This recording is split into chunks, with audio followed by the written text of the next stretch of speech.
Hello everyone, welcome to my channel से आवित Ashok. Friends, आज हम ABFM के मॉड्यूल डी में चैप्टर नंबर 19 का पार्ट 3 करेंगे। तो ये चैप्टर है फ्रेंड्स आपका हाइब्रिड फाइनेंस के बारे में, और इसमें हम देखेंगे प्रेफरेंस शेयर क्या होता है और टाइप्स ऑफ प्रेफरेंस शेयर की हम यहाँ पर बात करने वाले हैं। ओके, तो प्रेफरेंस शेयर कैपिटल है, प्रेफरेंस शेयर की बात कर रहे हैं हम यहाँ पर। तो देखिए, प्रेफरेंस शेयर की क्या खासियत होती है। Preference share holder have higher priority claim on both companies income and asset then equity share holders have.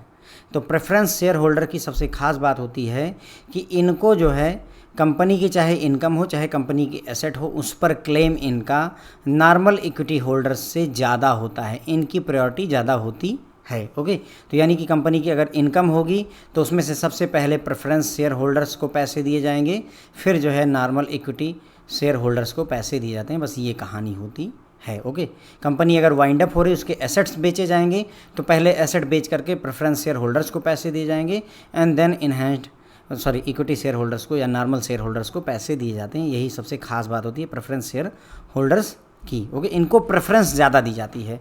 Preference share holder क्यों कहते हैं, इनको प्रेफरेंस दी जाती है किस चीज़ में? कंपनी की कमाई में से डिविडेंड इनको पहले मिलेगा।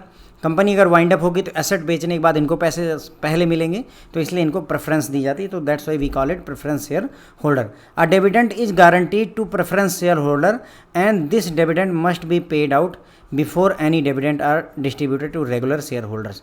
डिविडेंड की गारंटी होती है प्रेफरेंस शेयर होल्डर्स को, और ये डिविडेंड जो है इनको पहले पे किया जाएगा। आप रेगुलर शेयर होल्डर्स को पैसे दें उससे पहले आपको जो है जो आपके प्रेफरेंस शेयर होल्डर्स हैं इनको पैसे देने होते हैं। देयर मे बी कुमुलेटिव और non cumulative type of preference share. अब शेयर भी कई तरीके के होते हैं। प्रेफरेंस शेयर कुमुलेटिव भी होते हैं, नॉन कुमुलेटिव होते हैं। कुमुलेटिव ऐसे होते हैं जिसमें क्या होता है कि जो आपका डिविडेंड है, सोचो कि हर साल 10 रुपये मिलना है, तो 10-10 रुपये वो जुड़ता रहेगा और एक साथ आपको 30 रुपये 3 साल बाद मिल जाते हैं। नॉन कुमुलेटिव मतलब 10 रुपये शेयर का जनरेट हुआ, वो आपको मिल गया, अगले साल डिविडेंड 10 रुपये फिर बना, आपको मिल गया, अगले साल 10 रुपये नहीं बना तो नहीं मिला। इस तरीके से कुमुलेटिव और नॉन कुमुलेटिव चलते हैं। आगे चलेंगे तो डिटेल में चर्चा करेंगे, क्योंकि हमें टाइप्स ऑफ प्रेफरेंस शेयर भी पढ़ने 6-7 तरीके के होते हैं, सारे डिस्कस करेंगे। Okay, repercussion of failing to pay the dividend on preference share are not nearly as severe as though failing to pay interest on debt obligation. तो बोल रहे हैं कि अगर हम जो है जो प्रेफरेंस शेयर होल्डर्स हैं उनको अगर आप डिविडेंड नहीं देते हैं, डिविडेंड देने में फेल हो जाते हैं, तो उसका जो प्रभाव होता है उतना खतरनाक नहीं होता जितना खतरनाक होता है अगर किसी से आपने लोन ले रखा है, डेट ले रखा है और उसका लोन का इंटरेस्ट ना चुकाएं। ओके, यानी कि इंटरेस्ट जो है चुकाने में ज़्यादा रिस्क है, और जो है प्रेफरेंस शेयर होल्डर्स का डिविडेंड चुकाने में उतना रिस्क नहीं होता है। Okay, preference share holder in contrast to creditor do not have legal claim to receive dividends. अब ये बात एकदम क्लियर समझिए कि प्रेफरेंस शेयर होल्डर के पास कोई लीगल क्लेम नहीं होता कि नहीं हमको डिविडेंड दीजिए, हमको डिविडेंड दीजिए, हम मानेंगे नहीं, ऐसा नहीं हो सकता है। आपके पास क्रेडिटर वाली व्यवस्था नहीं, लोन लिया है, इंटरेस्ट देना होगा, लेकिन अगर किसी ने आपका शेयर खरीदा है तो आपको डिविडेंड देना कंपलसरी नहीं है। डिविडेंड आप तभी दोगे जब आपको प्रॉफिट होगा। Okay, which means they are unable to push the company into bankruptcy if they are not paid. तो अगर हम डिविडेंड नहीं पे करते हैं तो ऐसा नहीं कि बोलेंगे कंपनी बेचो, हमें मतलब नहीं, हमको पैसा, हमारा डिविडेंड चाहिए, ऐसा नहीं हो सकता है। लेकिन अगर आप जिससे लोन लिए हैं अगर उसका पैसा नहीं चुकाते तो वो ये बोल सकता है कि भाई कंपनी बेचो, अपना एसेट बेचो, हमको पैसे हमारे इंटरेस्ट और मूलधन चुका। ओके, क्लियर हो गया। However in the event that company is put into liquidation, लेकिन यदि मान लीजिए कंपनी लिक्विडेट हो रही है, कंपनी जो है दिवालिया हो गई है, बेची जा रही है, which involves sales of all its assets, जिसमें कि इसके सारे एसेट्स बेच दिए जाते हैं, the use of proceeds of to settle all its debt and pay off its owner, the preference shareholder will receive everything that is rightfully theirs before equity shareholder receive anything। तो वही बात हो रही है कि अगर कंपनी लिक्विडेट हो रही है, उसके सारे एसेट्स बेच करके पैसे चुकाए जा रहे हैं,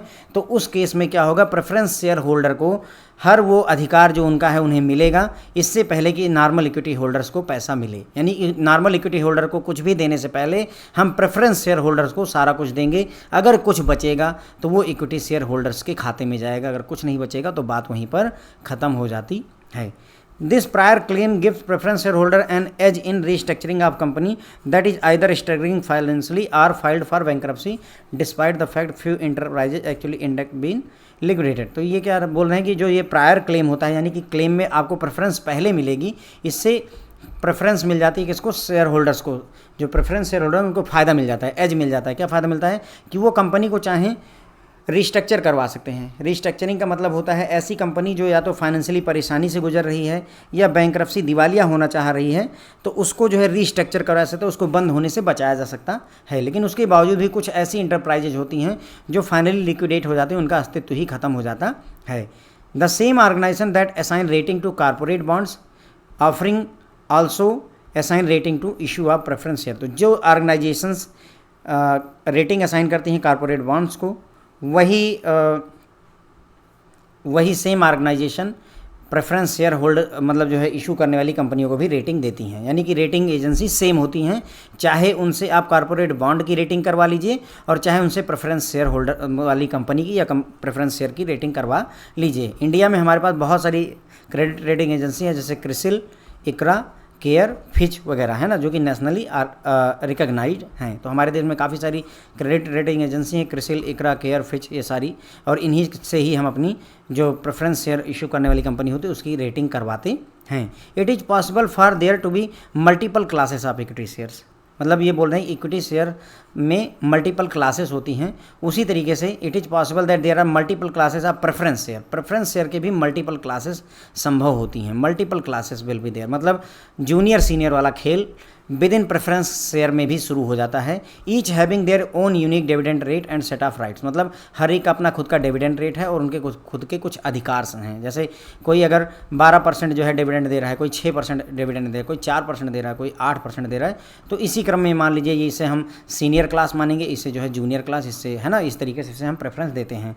some classes of preference share are considered junior to other classes of preference share, यानी प्रेफरेंस शेयर ही हैं, कोई अलग चीज़ नहीं है, लेकिन उनमें क्लास बन गई है और उन्हें जूनियर और सीनियर के तौर पर देखा जाना शुरू हो चुका है। When it comes to dividends and liquidation, तो अब जब भी डिविडेंड पे करने की बात आती है या लिक्विडेशन, कंपनी के लिक्विडेट होने की बात आती है, तो प्रेफरेंस शेयर होल्डर्स में सीनियर क्लास के जो ओनर होते हैं उनको पहले पैसा मिलेगा, जूनियर क्लास को बाद में मिलेगा। मतलब कहने का हमने पहले देखा कि पैसा प्रेफरेंस शेयर होल्डर्स को पहले मिलेगा, देन नॉर्मल शेयर होल्डर्स को मिलता है, पहली प्रायोरिटी इनकी, दूसरी प्रायोरिटी इनकी।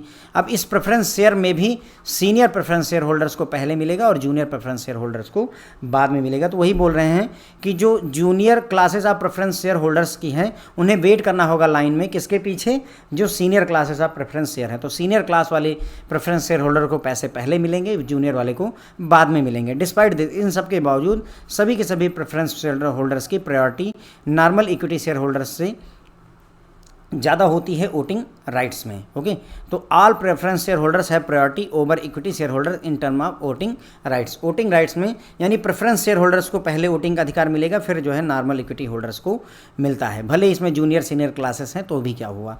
Preference shares on other hand can be either issued either with or without maturity date. जो प्रेफरेंस शेयर होते हैं फ्रेंड्स उसमें डेट मेच्योरिटी डेट हो भी सकती है और नहीं भी हो सकती है, ठीक है। लेकिन इक्विटी शेयर में issued is never issued with the one, यानी कि जो नॉर्मल इक्विटी शेयर्स होते हैं इसमें कोई जो है एक मतलब जो है मेच्योरिटी डेट नहीं होती है। जैसे रिलायंस के जो शेयर हैं जब से बने हुए हैं और जब तक कंपनी पूरी तरह से ख़त्म नहीं हो जाएगी तब तक वो बेचे और खरीदे जाएंगे स्टॉक एक्सचेंज पर, वहाँ पर कोई जो है उनकी मेच्योरिटी डेट नहीं होती है। ओके, तो इक्विटी शेयर में कोई मेच्योरिटी डेट नहीं होती, जबकि प्रेफरेंस शेयर में मेच्योरिटी डेट हो भी सकती है और नहीं भी हो सकती। दोनों ऑप्शंस यहाँ पर हमारे पास अवेलेबल होते हैं। अगर टर्म देखें परपेचुअल कहा जाए, परपेचुअल या irredeemable preference share, perpetual preference share कह दीजिए या इररिडीमेबल प्रेफरेंस शेयर अगर आप कह देते हैं तो इसका मतलब परपेचुअल जो हमेशा चलता रहेगा, ऐसा प्रेफरेंस शेयर जो कभी ख़त्म नहीं होगा। इररिडीमेबल मतलब जिसे कभी रिडीम ना किया जा सके, जिसे आप कभी भी मेच्योर ना करवा सकें,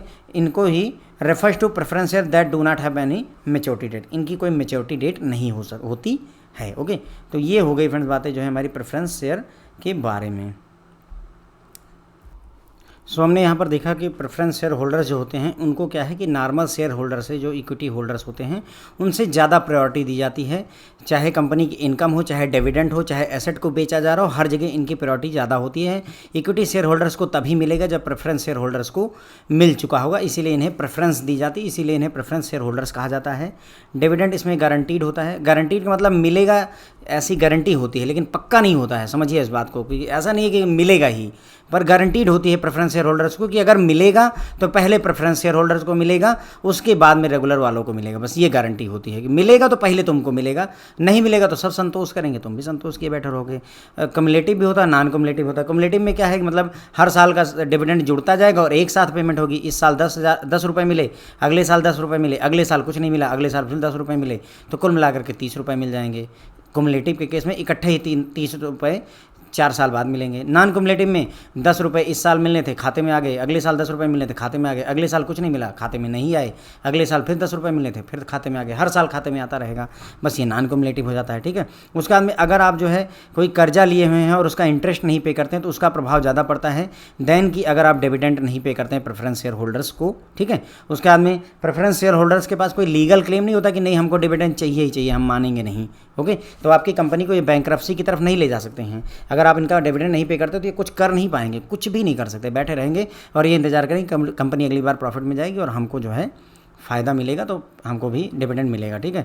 क्रेडिटर के केस में ऐसा नहीं होता है। क्रेडिटर जो है अपना जाएगा एनसीएलटी के पास चला जाएगा, आपकी कंपनी को बैंकरप्ट करवाने की कोशिश करेगा, ठीक है। उसके बाद में अगर कंपनी लिक्विडेशन में जा रही है तो सारे एसेट्स जब बेचे जाएंगे तो बेचने के बाद सारा पैसा सबसे पहले प्रेफरेंस शेयर होल्डर्स को दिया जाएगा, जो भी उनका अधिकार है, तब जाकर के कहीं इक्विटी शेयर होल्डर्स को, नॉर्मल इक्विटी शेयर होल्डर्स को पैसे मिलते हैं, ठीक है। अब ये प्रायर क्लेम मिलने का फ़ायदा होता है इन प्रेफरेंस शेयर होल्डर्स को, ये एज पर रहते हैं, कंपनी के रीस्ट्रक्चरिंग में ये मदद करते हैं कि कंपनी बंद ना हो ताकि हमको फ़ायदा मिलता रहे, ओके। कंपनी को अगर बैंकरप्ट हो रही है या फाइनेंशियली जो है आपका स्ट्रगल कर रही है तो ऐसी कंपनियों को रीस्ट्रक्चर करने में मदद करते हैं, पैसे वगैरह दे करके जैसे भी इनको बचाने की कोशिश करते हैं, ठीक है। जिन क्रेडिट रेटिंग एजेंसी के द्वारा कॉर्पोरेट बॉन्ड्स की रेटिंग की जाती है, उन्हीं जो है क्रेडिट रेटिंग एजेंसी के द्वारा प्रेफरेंस शेयर की भी रेटिंग की जाती है। हमारे देश में कई सारी क्रेडिट रेटिंग एजेंसी जैसे क्रिसिल हो गया, इकरा हो गया, केयर हो गया, फिच हो गया, ये सभी नेशनली रिकॉग्नाइज्ड हैं, ठीक है। अब जो प्रेफरेंस शेयर होते हैं इसमें भी कई सारी क्लासेस होती हैं, okay, multiple classes are there. और इनकी क्लासेस क्यों कही गई? क्योंकि इनके अलग अलग डिविडेंड्स होते हैं, अलग अलग अधिकार होते हैं, इन वजह से इनको क्लासेस कहा जाता है। कुछ क्लासेस जूनियर होती हैं, कुछ क्लासेस सीनियर होती हैं, ठीक है। जब भी डिविडेंड देने की बात आएगी, लिक्विडेशन की बात आएगी, तो पहले सीनियर क्लास को मिलेगा, सीनियर क्लास के प्रेफरेंस होल्डर को मिलेगा पैसा, फिर जाकर के जूनियर क्लास के प्रेफरेंस होल्डर को पैसा मिलता है। इन सब के बावजूद जितने भी प्रेफरेंस शेयर होल्डर्स हैं उनकी जो है इक्विटी शेयर होल्डर्स के ऊपर जो है प्रायोरिटी होती है वोटिंग राइट्स में। मतलब पहले प्रेफरेंस शेयर होल्डर्स वोटिंग करेंगे, आफ्टर दैट जो है normal equity share holders voting करते हैं, ओके। प्रेफरेंस शेयर होल्ड जो शेयर्स होते हैं वो विथ मेच्योरिटी या विदाउट मेच्योरिटी भी इशू किए जा सकते हैं, लेकिन जो इक्विटी शेयर होते हैं जो नॉर्मल स्टॉक एक्सचेंज पर ट्रेड होते हैं इनमें कभी भी मेच्योरिटी डेट नहीं होती है। अगर कहीं परपेचुअल प्रेफरेंस शेयर लिखा हुआ है या इररिडेमेबल प्रेफरेंस शेयर लिखा हुआ है, इसका मतलब ये ऐसे प्रेफरेंस शेयर हैं जिनमें कोई मेच्योरिटी डेट नहीं है। परपेचुअल मतलब जो सदा चलता रहे, जैसे नदियाँ परपेचुअल होती हैं, ओके, बह रही हैं, अनंत काल से बहती हुई आ रही है और अनंत काल तक बहती रहेंगी, ओके। इररिडेमेबल जिसे आप रिडीम ना कर सकें, जिसे आप मेच्योर ना कर सकें, ठीक है, तो इररिडेमेबल इसका मतलब मेच्योरिटी डेट नहीं होती है। फिर हम बात करेंगे अगला topic, silent provision of companies act 2013। तो कंपनीज एक्ट 2013 में कुछ गाइडलाइंस दे रखी हैं किसके रिगार्डिंग? प्रेफरेंस शेयर से रिलेटेड। तो उसमें पहला आता है सेक्शन 47 की गाइडलाइन और दूसरा आता है सेक्शन 55 की गाइडलाइन। दोनों क्वेश्चन पूछे गए थे जून 2023 के एग्जाम में, दोनों पूछा था, एक साथ ही पूछ लिया था। सेक्शन 47 की गाइडलाइन भी पूछ ली थी और सेक्शन 55 की भी गाइडलाइन पूछी थी, ठीक है। तो देखिए क्या है सेक्शन 47 ऑफ कंपनीज एक्ट क्या कहता है कि अगर मान लो कोई प्रेफरेंस शेयर किसी कंपनी ने इशू किया हुआ है और उनको डिविडेंड जो है नहीं पे किया गया है, 2 साल या 2 साल से अधिक का समय हो गया लेकिन कोई डिविडेंड नहीं पे किया आपने, ठीक है। कंपनीज एक्ट का सेक्शन 47 कहता है कि किसी कंपनी ने अगर प्रेफरेंस शेयर इशू किए हैं और प्रेफरेंस शेयर होल्डर्स को पिछले 2 साल या 2 साल से अधिक हो चुका है लेकिन उसके बावजूद कोई डिविडेंड नहीं मिला हुआ है, तो उस केस में क्या होगा, जितने भी प्रेफरेंस शेयर होल्डर्स हैं अब उनको राइट टू वोट मिल जाएगा, उनको वोट करने का अधिकार हो जाएगा सभी मामलों में। वैसे राइट टू वोट होता है, वोट करने का अधिकार होता है, लेकिन अब अधिकार सभी मामलों में मिल जाएगा। जितने भी रेजोल्यूशन कंपनी में बोर्ड के सामने रखे जाएंगे, कंपनी के बोर्ड के सामने रखे जाएंगे, उन सब में अब इन सभी शेयर होल्डर्स को, प्रेफरेंस शेयर होल्डर को वोट करने का अधिकार मिल जाता है। ये चाहेंगे तो वो काम होगा, नहीं चाहेंगे तो काम नहीं होगा, ओके। फिर आता है सेक्शन 55 ऑफ कंपनीज एक्ट, ये रिलेटेड है issues and redemption of preference share से रिलेटेड है। मतलब प्रेफरेंस शेयर के इशू और रिडीम्शन से रिलेटेड है। पहला इनकी गाइडलाइन कहती है सेक्शन 55 की, no company limited by share, अगर कोई कंपनी है जो कि लिमिटेड बाई शेयर है उसे प्रेफरेंस शेयर इशू नहीं करना चाहिए जो इररिडीमेबल हो। पहली गाइडलाइन ये है सेक्शन 55 के हिसाब से कि कोई भी company irredeemable preference share issue नहीं करेगी, यानी रिडीमेबल होने चाहिए, यूजर चाहे तो उसको बेच सके, मेच्योरिटी डेट होनी चाहिए, कभी ना कभी आपका जो प्रेफरेंस शेयर है वो ख़त्म होना चाहिए, ऐसा शेयर आप इशू करेंगे।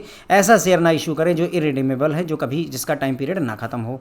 A company limited by shares में इफ़ अथराइज बाई इस आर्टिकल ऑफ एसोसिएशन। दूसरी गाइडलाइन है कि अगर मान लो कोई कंपनी है जो लिमिटेड बाई शेयर है, लेकिन अगर उसका आर्टिकल ऑफ एसोसिएशन अलाउ करता है कि हाँ हम प्रेफरेंस शेयर इशू कर सकते हैं, ठीक है, which are liable to be redeemed with in period not exceeding 20 years from the date of issue. तो अगर जो है अथराइज किया गया है आर्टिकल ऑफ एसोसिएशन के द्वारा प्रेफरेंस शेयर इशू करने के लिए, तो ये ज़्यादा से ज़्यादा 20 साल में रिडीम हो जानी चाहिए। गाइडलाइन ये है।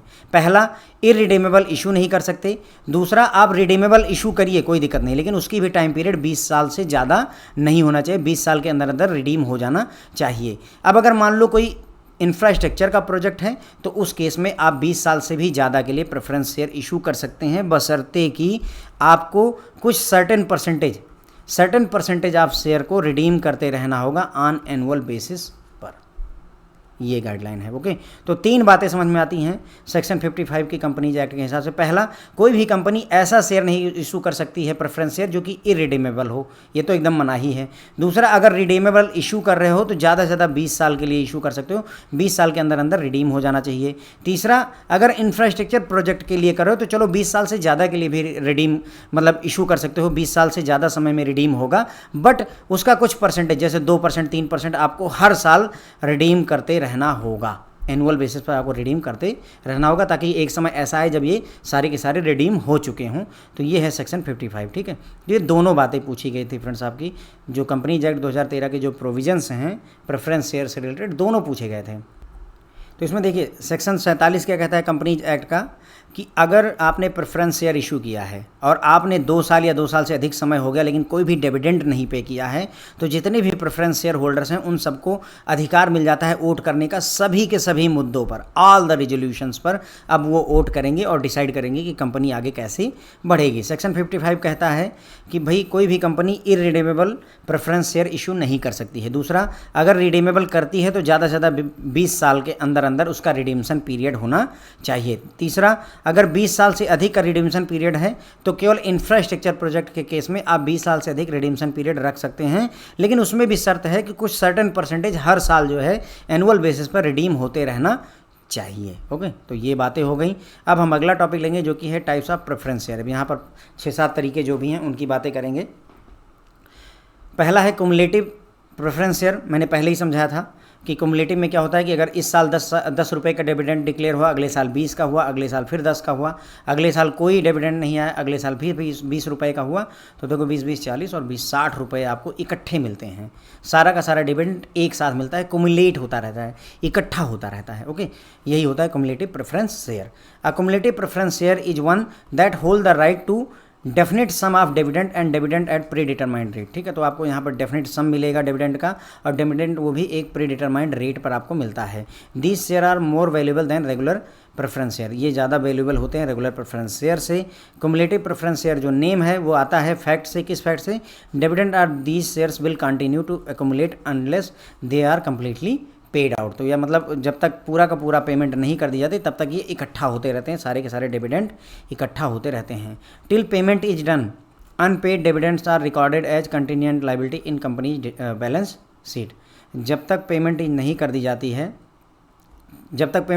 जाती है, तब तक जो भी अनपेड डिविडेंड्स हैं, जो 10 रुपये 20 रुपये ये सब इकट्ठा हो रहा है, ये सारा इकट्ठा करके कंटिजेंट लायबिलिटी में लिखा जाता है, कंपनी की बैलेंस शीट में कंटिजेंट लायबिलिटी के तौर पर दिखाया जाता है। ठीक है, अब जो जैसा कि ऊपर कहा गया है, अगर इन इवेंट द डिविडेंड अगर जो है 2 साल या 2 साल से अधिक हो गया है और डिविडेंड नहीं पे किया गया है, तो उस केस में जो प्रेफरेंस शेयर होल्डर्स होंगे उनको अधिकार हो जाएगा कि कंपनी के हर एक रेजोल्यूशन में, हर एक आइटम जो भी जो है जनरल बॉडी मीटिंग में लाया जाता है, वहाँ पर ये वोट कर सकते हैं। ओके, तो ये हो गया प्रेफरेंस शेयर। अब मैंने ये बात आपको क्लियर कर दी कि जिस साल नहीं मिलना है ज़बरदस्ती नहीं कर सकते, ज़बरदस्ती आपको पैसा नहीं मिलने वाला है। Okay, non cumulative preference share, cumulate वही होगा जो जनरेट होगा, अगर नहीं हो रहा है तो कुमुलेट नहीं होगा। सोचो कोई कंपनी 3 साल तक कोई भी पैसा, कोई भी डिविडेंड डिक्लेयर ही नहीं करती है, तो वहाँ कुछ कुमुलेटिव में होगा ही नहीं भाई, जीरो का जीरो ही रह जाएगा। Okay, non cumulative preference share वो होते हैं जहाँ पर होल्डर को dividend payment pre determined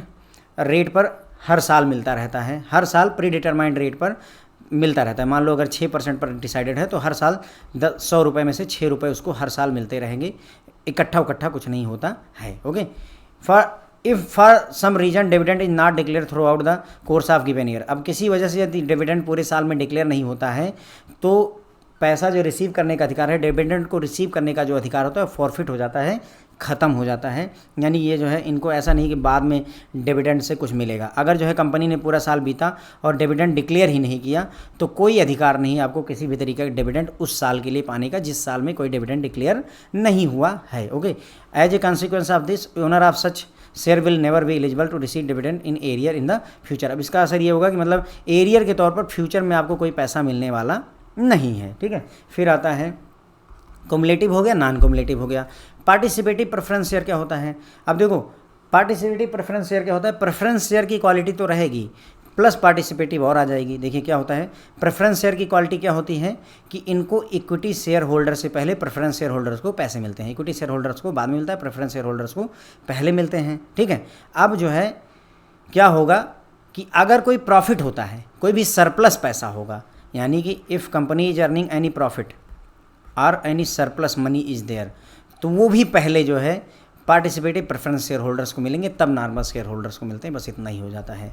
okay, यानी कि अगर आपके पास में नॉर्मल प्रेफरेंस शेयर हैं तो प्रॉफिट हुआ कंपनी को या कोई सरप्लस पैसा आया तो कोई और एडिशनल पैसा नहीं मिलेगा।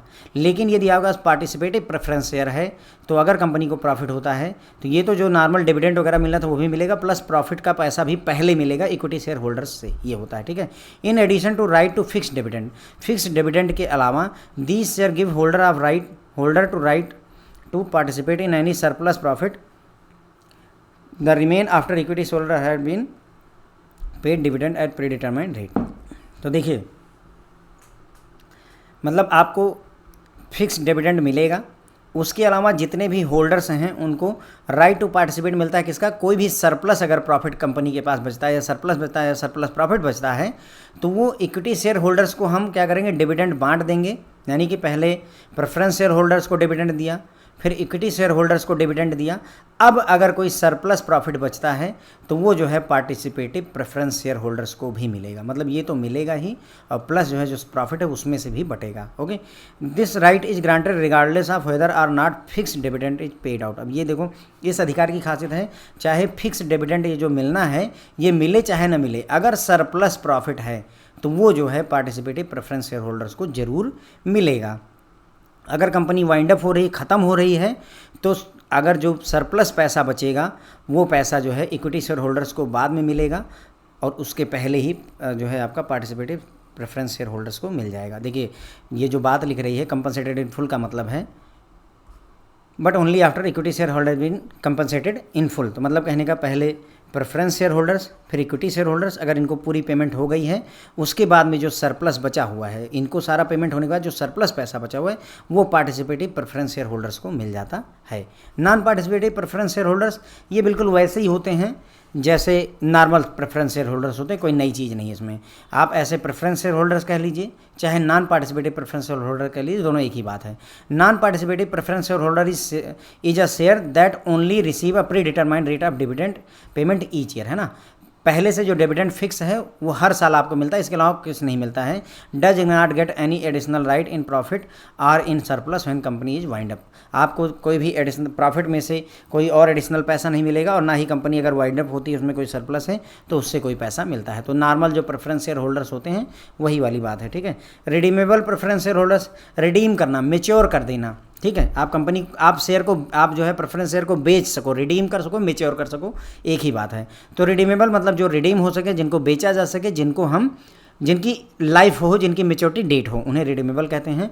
These share are issued on condition that company will redeem them after a specific period or even earlier at company option. तो मतलब ये वो शेयर होते हैं जो इस कंडीशन पर इशू किया जाता है कंपनी के द्वारा कि उन्हें कंपनी रिडीम करेगी, यानी कि उनको कंपनी कस्टमर से लेगी और उनको बदले में पैसे दे देगी फिक्स पीरियड के बाद, मान लो 10 साल बाद है या 10 साल से पहले भी कर सकती है, उसकी अपनी मर्जी पर होता है। A call option may also be incorporated in this type of share giving the company right to redeem at specific time and rate. Call option या पुट ऑप्शन में से कॉल ऑप्शन भी इसमें जोड़ा जा सकता है, इस तरीके के शेयर में इनकॉर्पोरेट किया जा सकता है, जो कि कंपनी को अधिकार देता है कि वो चाहें तो मेच्योरिटी डेट पहले कर सकते हैं, रिडीम पहले कर सकते हैं। लोगों को बोलेंगे कि तुम सारा पैसा हमारे पास ले आओ, ठीक है, सारा जो हमारा शेयर है वो हमारे पास ले आओ, हम तुम्हें पैसे देते हैं, भले ही 10 साल बीते हों या ना हो, ठीक है, कॉल ऑप्शन होने की वजह से। नॉन रिडीमेबल प्रेफरेंस शेयर मतलब जो अनंत काल तक चलते रहेंगे जब तक कि कंपनी खत्म ना हो जाए, ठीक है। Preference share that do not come with the arrangement regarding redemption, जिनमें मेच्योरिटी डेट ही नहीं होती है, उन्हें नॉन रिडीमेबल प्रेफरेंस शेयर कहते हैं। इररिडीमेबल या नॉन रिडीमेबल एक ही बात है। Irredeemable preference share can be redeemed by a company only on liquidation और शटिंग डाउन ऑपरेशन। जब कंपनी बंद होती है, जब कंपनी दिवालिया हो जाती है, तभी ऐसे प्रेफरेंस शेयर को रिडीम किया जा सकता है, बेचा जा सकता है, कंपनी के द्वारा खरीदा जा सकता है। However Indian companies are not permitted to issue irredeemable preference share, लेकिन ध्यान रखें इंडियन कंपनी को इररिडीमेबल या non redeemable preference share issue करने की इजाज़त नहीं है। फिर आता है कन्वर्टेबल प्रेफरेंस शेयर। ऐसे प्रेफरेंस शेयर जिनको इक्विटी शेयर में कन्वर्ट किया जा सके उन्हें कन्वर्टेबल प्रेफरेंस शेयर कहते हैं। The holder of these share have the right to have them converted into equity share. Okay, preference share से वो इक्विटी शेयर में कन्वर्ट हो जाते हैं, ऐसा अधिकार होता है उनकी अपनी मर्जी पर, है ना। अगर उनको फ़ायदा होगा तो वो करेंगे, नहीं तो नहीं करेंगे, तो उन्हें हम कन्वर्टेबल प्रेफरेंस शेयर कहते हैं। नॉन कन्वर्टेबल भाई जो नहीं कन्वर्ट कर किए जा सकते हैं।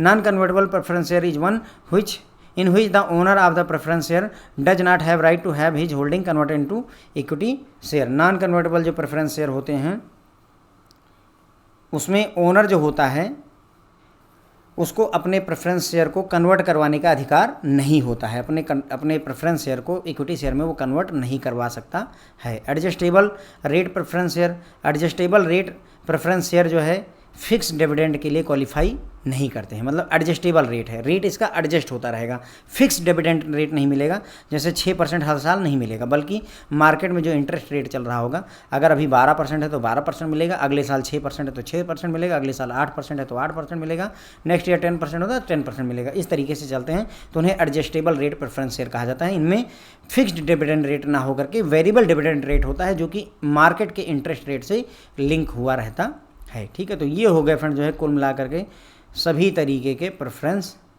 शेयर। ओके,